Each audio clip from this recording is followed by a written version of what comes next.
The windshield wipers groaned against the frozen glass for the 100th time, squealing in protest. I gripped the steering wheel tighter as another gust of wind buffeted the car. It was mid-April, but Michigan wasn't done with winter. Not even close. Spring was more of a suggestion here, a fleeting idea that vanished with each new flurry. The box in my lap held a custom almond rose cake, delicate and expensive.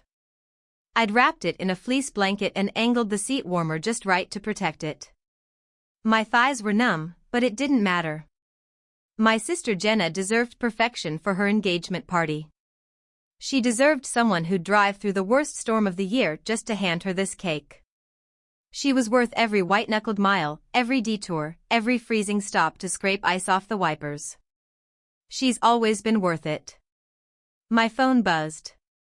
A glance at the screen showed another weather alert, historic spring blizzard intensifying. All non-essential travel strongly discouraged. Too late. I was already 3 hours into this madness. I'd woken at 4 a.m., hours before my alarm, already reading forecasts with a sinking feeling in my gut. The local meteorologist's somber tones still rang in my head. This may be the most severe April snowstorm we've seen in 30 years. And yet, I'd muttered back to the screen, family is essential. My winter emergency kit thudded in the trunk as I pulled out of my apartment complex. I'd packed it carefully the night before, thermal blankets, protein bars, flares, a full tank, tire chains, extra windshield fluid. My job as an archivist at the Grand Rapids Historical Society had taught me one thing: preservation takes planning. Whether it's a 200-year-old map or your own skin in a snowstorm. You're nuts to be out in this, the baker had said as she handed me the cake at sunrise. She hesitated before taking my $185. Your sister must be something special. She is, I'd thought. She really is.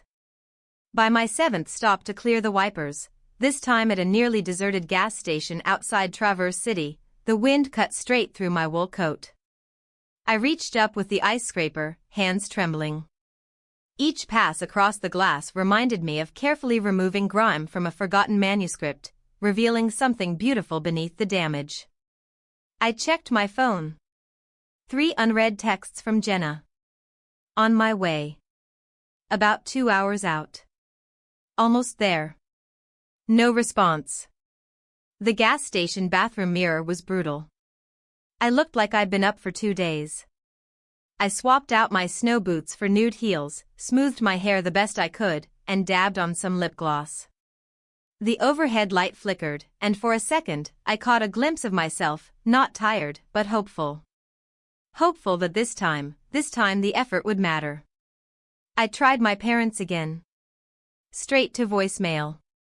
Hey Mom, hey Dad. I'm about an hour away. Roads are rough, but I'm being careful. Can't wait to see everyone. The final stretch twisted through snow-draped hills. The Montgomery estate appeared like something out of a dream, grand and glowing as it emerged from the whiteout. Stone columns, amber lights in high windows, and a valet shivering beneath the portico. He approached warily, clutching his clipboard.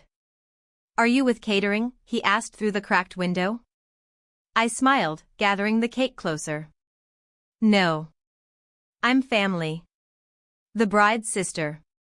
His eyes scanned the clipboard. Pause.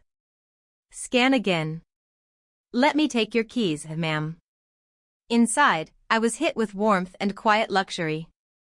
The marble floors gleamed.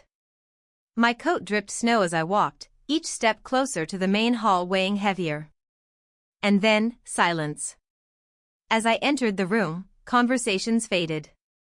50 or 60 perfectly dressed guests turned to look. Every gaze landed on me. And the cake. And the sister who came through the storm. Crystal glasses freeze halfway to painted lips. Conversations falter, just slightly, like a record catching for a beat. I scan the crowd, searching for something familiar, Mom's carefully maintained silver bob, Dad's tall frame, Jenna's sunflower smile. But nothing registers. And then I see her. Jenna stands across the ballroom, radiant in a sleek white cocktail dress, a champagne flute caught in midair. Our eyes meet. Her fingers tighten around the glass.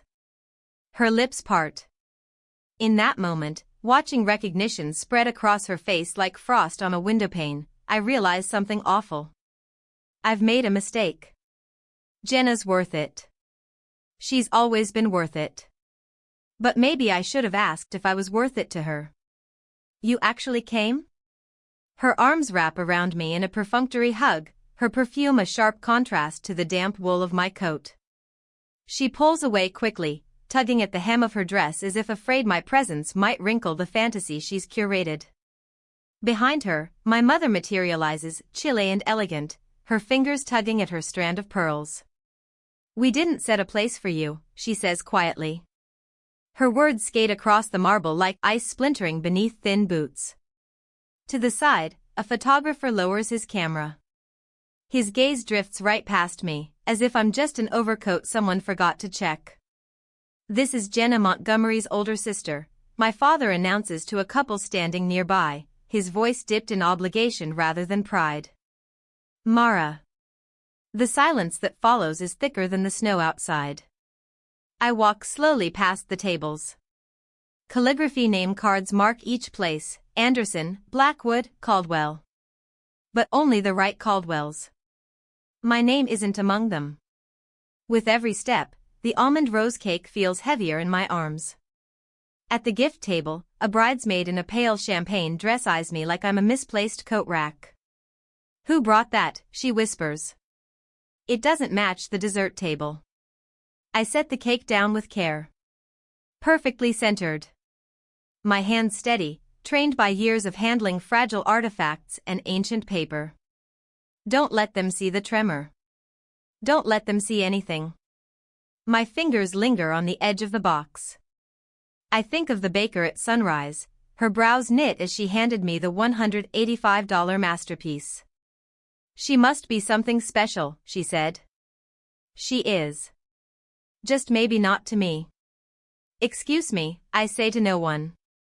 I need the restroom. The estate is a labyrinth of excess, identical hallways dripping with money, oil portraits judging me from gilded frames.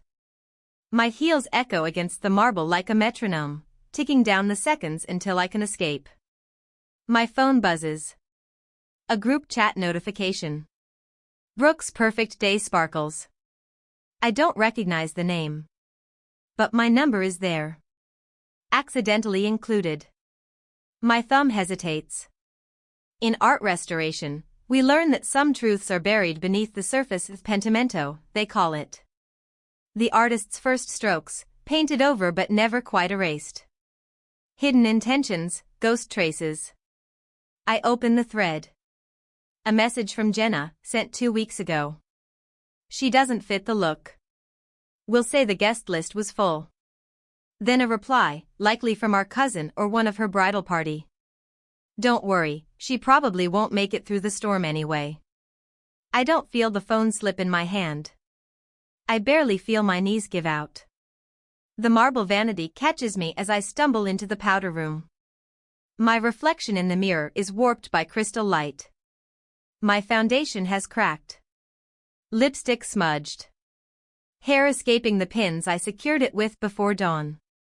I look like a woman who's spent her life rehearsing for a role in someone else's show, only to realize she was never in the cast. A wrong turn down a service hallway spares me from returning to the party. The corridor smells like wood polish and linen. It's quiet. Finally. Just me and the truth. Laughter floated through a half-open kitchen door, familiar laughter, the kind that once meant warmth, safety, sisterhood. I paused, the sound tugging at memories I'd long since buried. She drove 10 hours through a blizzard, Jenna's voice drawled, tinged with the soft slur of too much champagne. For what? A pity cupcake? Giggles. Another voice joined in, Taryn. Her best friend since undergrad. What if she'd crashed? Taryn said, feigning horror. I'd have loved the silence. A tasteful tragedy. Our thoughts and prayers, of course. Their laughter broke into the clinking of crystal flutes, brittle and cold. My hand pressed against the wall for balance. The world seemed to tilt. The careful scaffolding I'd built over the years, every holiday I'd flown in for, every birthday she cried through and I comforted, every emergency she dragged me into, collapsed in a whisper. Like ancient varnish cracking under restoration light. "Honey, are you all right?" A woman in a black catering uniform appeared beside me. She looked to be in her late 50s, concern softening the lines of her face. Her hand rested gently on my arm, steady and warm through the fabric of my now-sodden dress. "Come sit." She led me to a small alcove near the service hallway. From her apron pocket, she pulled a neatly folded tissue. I took it, nodded. The tissue shredded slowly between my fingers as I clutched it. "I've catered for this family for years," she said quietly, voice tinged with long memory. "They do this to everyone. Last Christmas, it was a cousin. Summer before that, their aunt." My phone sat heavy in my palm. Years of archival training whispered, "Document the damage. Preserve the truth." "Would you?" I hesitated. "Could you record what they're saying? Just for a minute?" She studied me for a moment, then nodded with a flicker of understanding in her eyes. "Be right back." 3 minutes later, she returned. No questions. Just the phone. I didn't listen. Not yet. I didn't need to. Right now, my legs carried me past portraits that no longer bothered to judge me. My coat slid over my shoulders like armor. Outside, the snow greeted me with icy familiarity. "Ma'am," the valet jogged forward, genuine concern on his breath, "the roads are getting worse." I nodded. So did the room.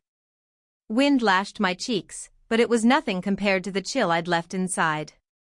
Some storms, you see coming. Others, they blindside you. The keys settled into my hand. My car dissolved into the whitewash. Behind me, the estate faded into blurred amber lights. I didn't look back. The cake remained behind too, abandoned on its silver pedestal, a $185 symbol of loyalty no one asked for. A lifetime of showing up for people who never left a seat for me. The wipers carved rhythmic swaths through the storm, counting the seconds.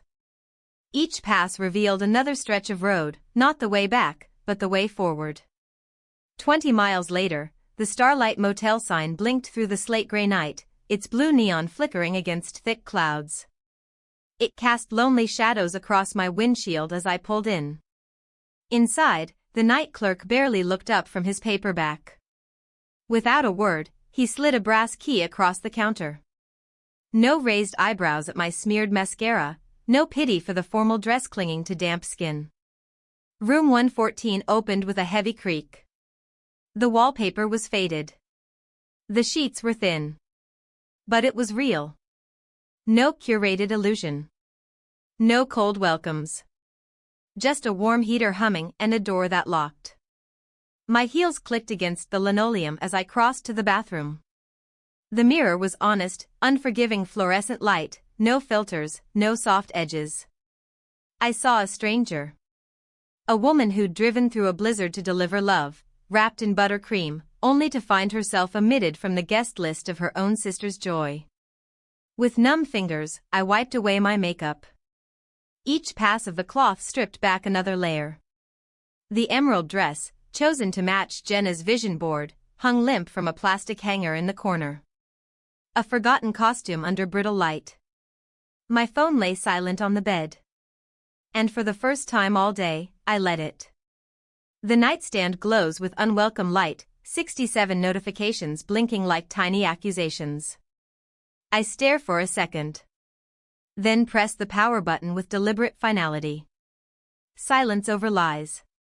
Outside the motel window, snow falls in quiet sheets, thick and endless.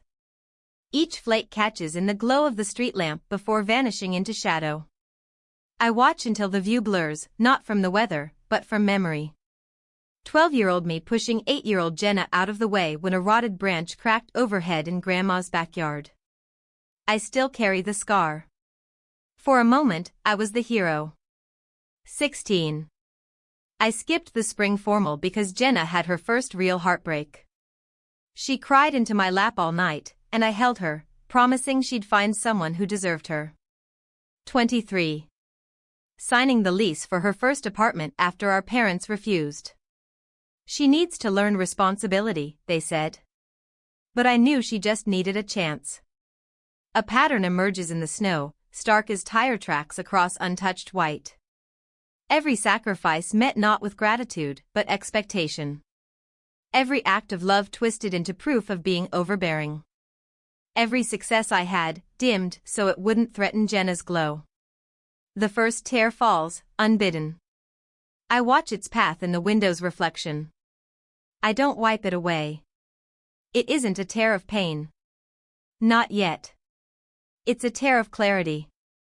A quiet understanding that what happened tonight wasn't an isolated cruelty, it was the final stroke in a painting I've been trying not to see. Morning arrives without apology. The sun reflects off the fresh snow like judgment, bleaching the world of shadow, of ambiguity. My phone vibrates to life again as I power it on, jittering across the nightstand with all the messages I'd chosen to ignore. Mom. You embarrassed your sister. How could you? Dad. We expect better from you. Jenna. You ruined everything. Again. Mom. Call me immediately. Dad. Your behavior was inexcusable. Jenna. I can't believe you made this about you. 14 missed calls. 23 texts.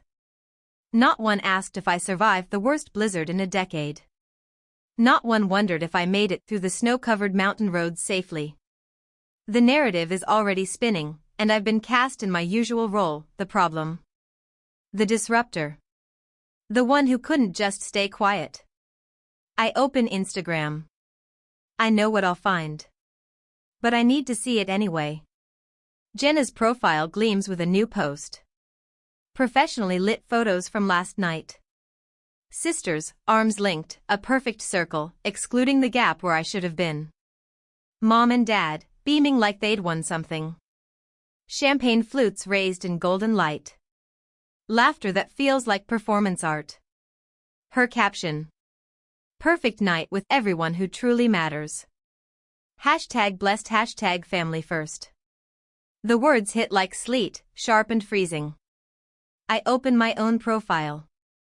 My fingers move without hesitation. 3 photos. The cake on my passenger seat, piped petals glowing in dawn light. My windshield, half buried in snow, wipers straining against the storm. A quiet selfie in the motel mirror. The emerald dress replaced with a baggy gray sweater. My mascara smudged, but my eyes clear. The caption writes itself. Sometimes, you show up for people who wouldn't shovel your name off the sidewalk. It posts. The silence that follows isn't empty, it's clean. A few minutes pass. Then a comment. Susan McKenzie, our old neighbor from 3 doors down. This doesn't surprise me. Remember when they forgot to mention your PhD defense at Christmas dinner? Then more. You've always deserved better than their games. They did the same thing to my brother at Thanksgiving. I've been afraid to say anything, but I watched them isolate your cousin the same way. Sending love. Years of quiet witnesses stepping into the light. People who noticed. Who remembered. Who believed me. Then the voicemail notification. Mom's voice oozes across the speaker, sugar-laced venom in every syllable. Mara. Take that post down immediately. You're embarrassing us. I let the message play. Then I replay it. Once. Twice. And I smile, just slightly. Because for the first time in my life, I'm not embarrassed. What will people think? Dad's latest text lights up the screen like a flare in the dark. This family handles things privately. You've crossed a line. Jenna's messages arrive like bullets. How could you? You've ruined everything. Mom's in tears because of you. Delete the post or don't bother coming to the wedding. Then, finally, the family group chat lights up. Dad. Brunch tomorrow at LeBlanc. 11 a.m. sharp. Be there if you want any chance of fixing this. My fingers don't tremble as I type back. I'll be there. And I'll bring receipts. Outside, the snow falls heavier again, soft but relentless. Each flake holds weight, a question, a choice. Stay quiet and preserve the illusion. Or speak and let the avalanche come. The answer settles like fresh snow erasing yesterday's footsteps. I order a coffee from the diner next door and carry it back to my room. The cup warms my hands as I stand by the window, watching cars navigate the aftermath of the blizzard. They move slowly, feeling out the road like it might betray them. A memory rises, Mom coaching Jenna before family photos. Adjust your smile, sweetheart. Candid is fine as long as it's flattering. She'd say it with her fingers guiding Jenna's chin, perfecting the angle. The right image matters more than the messy truth. The coffee burns my tongue. I let it. The bitterness is earned. Tomorrow's brunch won't be about eggs Benedict or apologies. It'll be about truth. They wanted the perfect family portrait? I'll bring the negatives. Room 114's bathroom mirror shows a different woman today. Focused. Unshaken. I lay out each item on the water-stained counter with the same precision I use when handling 18th-century documents at the museum. This is evidence now. Each piece, a chapter. The small speaker holds yesterday's truth, voice preserved like insects in amber. The gas station receipt, 497 miles driven through whiteout conditions. The cake invoice, $185, marked for Jenna's perfect day. My charcoal gray suit hangs like a quiet declaration. No frills. No soft edges. Just clean lines and readiness. Grandma Catherine's watch circles my wrist, it's ticking, grounding me. She always said dignity doesn't need an audience. Table for Caldwell, the hostess calls. LeBlanc's is the kind of place that smells like truffle oil and old money. Crisp linen. Brushed brass. I follow her past diners in designer coats and pearl earrings. My family is already seated, clustered like a jury. Their backs straight. Expressions taut. Jenna's chair is flanked by both parents like a human fortress. The one empty seat might as well wear a bullseye. I remain standing. Mara, Mom's voice slices softly. You're making a scene. Sit. We're here to resolve this quietly. Dad's fingers drum a lawyer's rhythm on the tablecloth, calculating, composed. We'd prefer you not turn this into something theatrical. Jenna leans forward, eyes wide, hands clasped like a minister before a sermon. Family chooses love over ego. We can work through this. I set my bag on the floor and my voice on the table. I drove 10 hours through a blizzard. It lands like a gavel. No place setting. No greeting. No one asked if I made it alive. The surrounding table's quiet just a bit. Jenna's champagne flute trembles. Her voice quivers but pushes forward. You're twisting things. Actually. I reach into my bag and pull out the small speaker. Let's listen. Her face pales before the audio even plays. She drove 10 hours through a blizzard, for what? A pity cupcake? Then Taryn's voice. What if she'd crashed? I'd love the silence. The sympathy. The words hang in the air like smoke. Forks freeze mid-air. A waiter pauses mid-step. No one speaks. Jenna's eyes brim. Mom's mouth opens, but no words come. Dad's fingers stop drumming. I lean down and press stop. That's just a sample. No theatrics. Just truth, played loud enough for everyone to hear. Mother lunges across the table, her pearl bracelet clinking against fine china, her sleeve dragging through the hollandaise sauce. "Turn that off immediately," she hisses, voice shrill, rising above the brunch clatter. Jenna's manicured fingers scramble for the speaker. "You don't get to twist this," she cries. At the next table, a middle-aged couple abandons all pretense of discretion. Forks frozen mid-air, eyes locked on our unfolding unraveling. I lift the speaker just out of reach. "You twisted it," I say calmly, "when you decided humiliation was easier than honesty." My fingers dip into my bag once more. The gas receipt flutters out first, landing lightly on the tablecloth like an autumn leaf. Next, the cake invoice, Jenna's name printed in elegant cursive, followed by a handwritten note, "For Jenna's perfect day."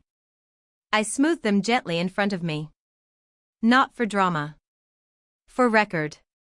I would have sent the cake with love," I say softly. "I just wouldn't have driven through a blizzard to deliver it myself." Outside, the floor-to-ceiling windows frame a winter scene transformed. Snow still falls, but it's soft now. Gentle. Nothing like the storm that tried to bury me. I rise. My heels echo against the marble floor as I walk, not away from my family, but from their version of me. The scrambling voices behind me fade into the ambient clink of cutlery and the low hum of gossip. As I near the front, the hostess gives me a knowing glance. She's seen her share of Sunday showdowns. "Your car is ready, ma'am," she says quietly. At the threshold, I pause, not to look back at them, but at the empty chair I just vacated. The ghost of who I used to be still sits there, the good daughter, the reliable sister, the keeper of peace at any price. She dissolves like snow on warm glass as I step into the light. The car greets me with a familiar hum, the steering wheel soft under my hands. I sit still for a moment, letting the heater breathe warmth into my coat, letting the silence settle.